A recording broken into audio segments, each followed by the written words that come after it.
Dans cette capsule, après avoir fait un rapide rappel des caractéristiques de propagation de la lumière dans les milieux anisotropes, nous étudierons le cas particulier des lames cristallines à face parallèle pour lesquelles l'axe optique est parallèle à leur face d'entrée et de sortie. Enfin, nous présenterons une application très importante de ces lames, la lame demi-onde. Nous avons vu dans la capsule précédente qu'un milieu transparent anisotrope permettait de séparer spatialement un faisceau de lumière incidente en deux faisceaux, l'un ordinaire, l'autre extraordinaire. Cette séparation dépend principalement de l'angle d'incidence ainsi que de l'orientation de l'axe optique du cristal. Les directions de polarisation respectives de ces deux faisceaux sont alors orthogonales entre elles. La vibration ordinaire, notée D0, est polarisée perpendiculairement au plan formé par la normale à la surface des vitesses ordinaires et par l'axe optique. La polarisation de la vibration extraordinaire est quant à elle orthogonale au plan formé par la normale à la surface des vitesses extraordinaires et par la direction de la polarisation de la vibration ordinaire. Cette vibration extraordinaire est notée grand DE. Dans cette capsule, nous allons nous intéresser aux lames cristallines taillées dans un matériau anisotrope uniaxe, tel que le faisceau incident pénètre dans la lame sous incidence normale et que les deux vibrations ordinaires et extraordinaires se propagent dans la même direction mais avec des vitesses différentes. Pour cela, il est nécessaire de se placer dans une configuration particulière. Il faut en effet que l'axe optique soit parallèle à la face d'entrée de la lame. Deux cas peuvent alors être considérés. Dans cette première configuration, la lame cristalline, d'épaisseur petit e, est taillée de telle manière à ce que son axe optique soit vertical. Nous considérons un rayon incident non polarisé en entrée de cette lame. À la sortie, les deux vibrations, ordinaire et extraordinaire, ont des directions de propagation confondues, mais des directions de polarisation orthogonales, tout en étant toutes deux parallèles à la face de sortie. Ainsi, l'onde ordinaire est orthogonale à l'axe optique, tandis que l'onde extraordinaire est parallèle à ce dernier. Il est important de noter que sur ce schéma, nous ne représentons pas le décalage temporel éventuel qui pourrait exister entre ces deux vibrations dans le cas où ces dernières ne se propageraient pas à la même vitesse. Nous étudierons cette situation dans les transparents suivants.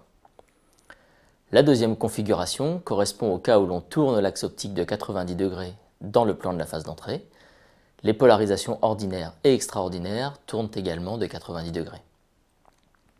Ainsi, pour une lame cristalline à face parallèle taillée parallèlement à son axe optique et éclairée par une onde incidente non polarisée, les ondes ordinaires et extraordinaires possèdent les caractéristiques suivantes. Elles sont confondues spatialement, mais nous le verrons plus loin, décalées temporellement. Leurs polarisations sont contenues dans un plan parallèle à la face de sortie. L'onde ordinaire est polarisée perpendiculairement à l'axe optique. L'onde extraordinaire est polarisée suivant cet axe optique.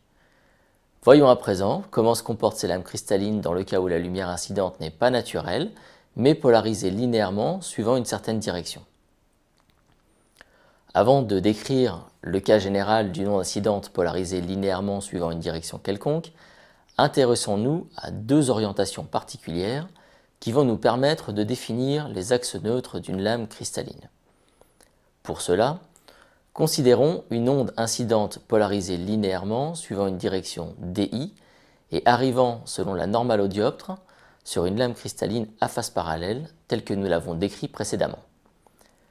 Si la direction de polarisation de l'onde incidente est alignée avec celle de l'axe optique, à la sortie de la lame, seule l'onde extraordinaire existe et celle-ci possède un état de polarisation semblable à celui de l'onde incidente. De même, si la direction de polarisation de l'onde incidente est orthogonale à celle de l'axe optique, seule l'onde ordinaire existe et son état de polarisation est également le même que celui de l'onde incidente. Nous voyons donc que si la polarisation linéaire de l'onde incidente est alignée avec l'une ou l'autre de ces directions parallèles ou perpendiculaires à l'axe optique, l'état de polarisation incident est inchangé. On appelle ces deux directions les axes neutres de la lame. Bien que ces deux situations soient semblables du point de vue de la polarisation, les vitesses de propagation des ondes ordinaires et extraordinaires sont quant à elles différentes. Voyons ce qu'il en est dans le cas d'une onde de polarisation quelconque. Revenons pour cela au cas où une onde incidente non polarisée, ou de polarisation quelconque, arrive sur une lame cristalline à face parallèle. Nous avons vu que dans ce cas, le rayon incident est séparé au cours de la propagation en deux rayons, l'un ordinaire, l'autre extraordinaire, l'un polarisé orthogonalement à l'axe optique et l'autre polarisé suivant cet axe optique. Ces deux ondes, bien que confondues spatialement, ne se déplacent pas à la même vitesse. En effet, dans cette situation, c'est-à-dire pour cette orientation de l'axe optique et pour cet angle d'incidence, les ondes extraordinaires et ordinaires se déplacent dans le milieu avec des vitesses respectives égales à c sur NE et c sur NO.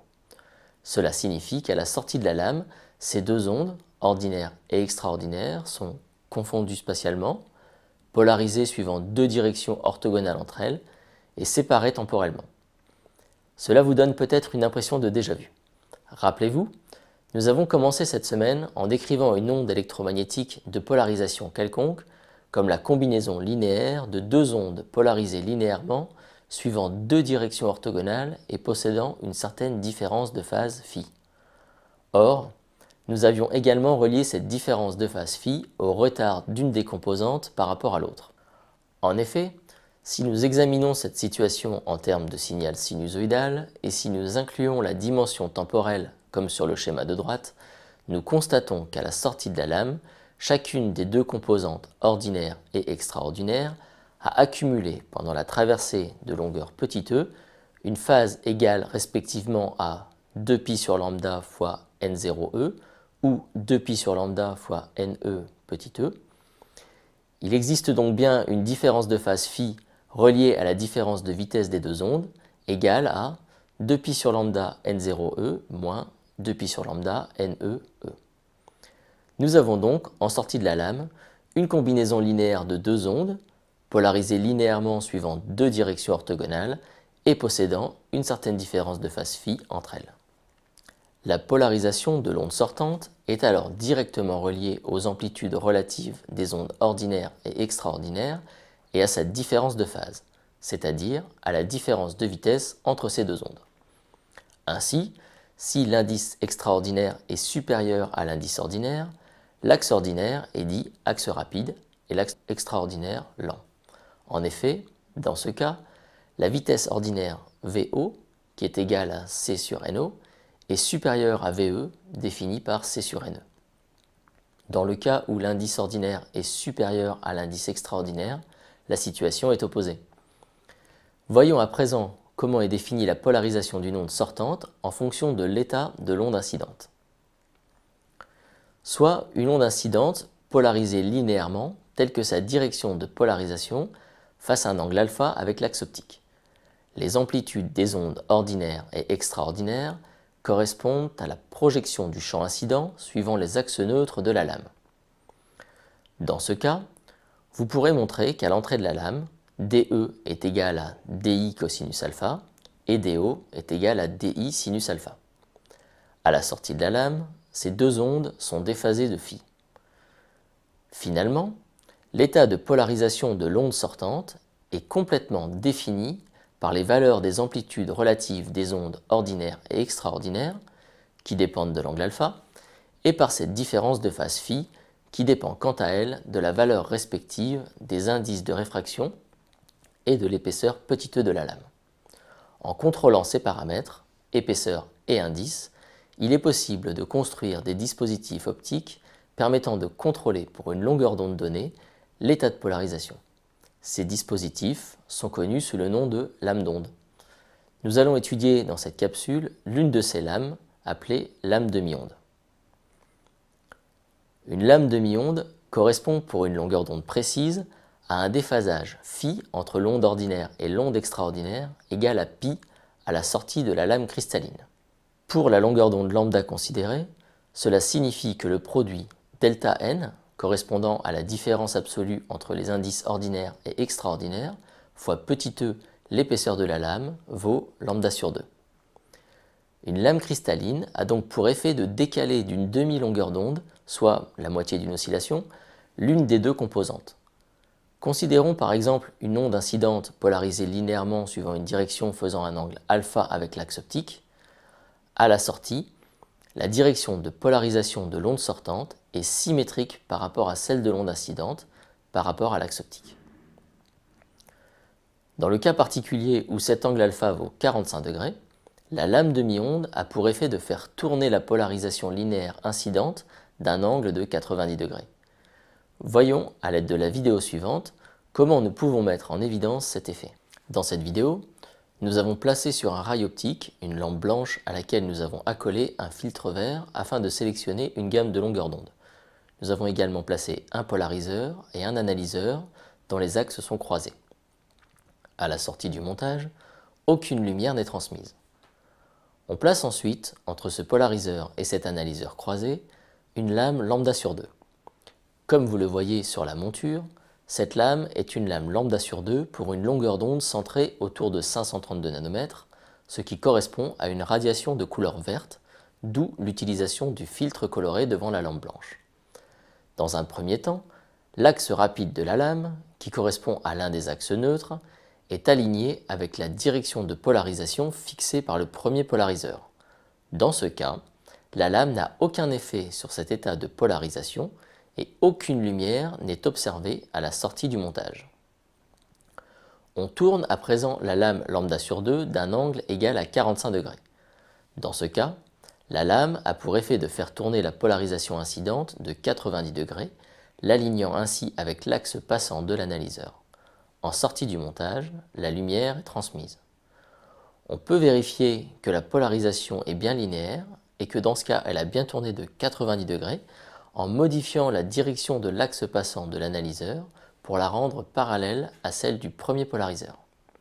Dans ce cas, aucune lumière est transmise, ce qui montre bien, conformément à la loi de Malus, que la direction de polarisation en sortie de la lame est orthogonale à la direction de l'axe passant du polariseur et de l'analyseur.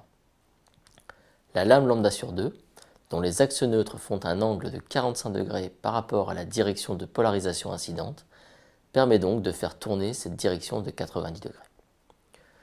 Nous pouvons ici faire un parallèle avec la vidéo dans laquelle nous intercalions entre un polariseur et un analyseur croisé un boîtier de CD. En effet, à la sortie du montage, nous observions une lumière transmise dont la coloration était non uniforme. Après avoir étudié l'action d'un milieu anisotrope sur une lumière polarisée linéairement, nous pouvons en conclure que le boîtier de CD est un élément optique biréfringent.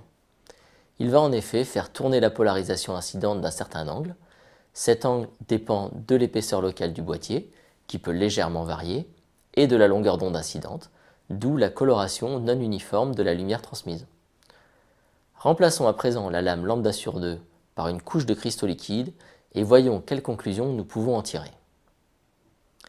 Nous reprenons sur cette vidéo le même montage que précédemment, mais cette fois sans le filtre vert. Nous avons donc une lampe blanche, source de lumière non polarisée, qui éclaire un ensemble polariseur-analyseur croisé. Dans ces conditions, aucune lumière n'est transmise. Si l'on intercale à présent une fine couche de cristaux liquides, nous voyons qu'une certaine quantité de lumière est alors transmise, ce qui signifie que la couche de cristaux liquides a eu pour effet de faire tourner la direction de polarisation incidente. Dans les prochaines capsules, vous verrez comment construire effectivement ces cristaux liquides afin que ces derniers aient pour effet de faire tourner la polarisation de la lumière pour une large gamme de longueurs d'onde. Ainsi, si nous parvenons à contrôler l'angle de rotation induit par ces cristaux liquides, il doit être possible de les utiliser, en les plaçant entre un polariseur et un analyseur croisé, comme des interrupteurs optiques, laissant ou non passer la lumière d'une source placée en amont. Rendez-vous dans les prochaines capsules pour obtenir la réponse à cette question.